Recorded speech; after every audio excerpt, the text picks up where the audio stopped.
Hi guys, welcome back. Parvathy Thiruvothu വളരെ അധികം സജീവമായി മലയാള സിനിമയിൽ നിന്നിരുന്ന ഒരു നടി തന്നെയായിരുന്നു പാർവതി തിരുവോത്ത്. ഇപ്പോൾ താരം സജീവമായി മലയാളത്തിൽ അത്ര അഭിനയിക്കുന്നില്ലെങ്കിൽ പോലും മറ്റ് പല ലാംഗ്വേജ് മൂവികളിലും വളരെ ഗംഭീരമായി തന്നെയാണ് പാർവതി തിരുവോത്ത് അഭിനയിക്കുന്നത്. 1988 ഏപ്രിൽ 7 ഈ നടി ജനിച്ചത്. കോഴിക്കോട് ജില്ലയിലാണ്. അതുപോലെ തന്നെ താരത്തിൻ്റെ സിബ്ലിങ്സിൻ്റെ നെയിമാണ് കരുണാകരൻ. കൂടാതെ ഒരുപാട് മൂവികളിലും മറ്റും അഭിനയിച്ചിട്ടുണ്ട്. ചാർലി 2015, ബാംഗ്ലൂർ ഡേയ്സ് 2014 തുടങ്ങിയ നിരവധി സൂപ്പർ ഹിറ്റ് മൂവികളിലൂടെ എന്നും മലയാളികൾ ഓർത്തുവയ്ക്കുന്ന ചില കഥാപാത്രങ്ങൾ ചെയ്തുകൊണ്ടാണ് ഇപ്പോഴും താരം മലയാള സിനിമയിലെ മറ്റ് പല ഭാഷകളും സജീവം തന്നെ.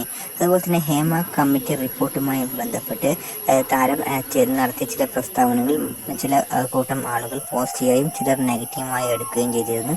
ഇപ്പോഴും സോഷ്യൽ മീഡിയയിൽ മറ്റും സജീവ ചർച്ചയായി നിൽക്കുന്ന ഹേമ കമ്മിറ്റി റിപ്പോർട്ടും താരത്തിൻ്റെ പ്രതികരണം ഏറെ വിമർശനങ്ങൾക്കും അതിലുപരി പോസിറ്റീവും നെഗറ്റീവും ആവുകയും ചെയ്യുകയും ചെയ്തിരുന്നു.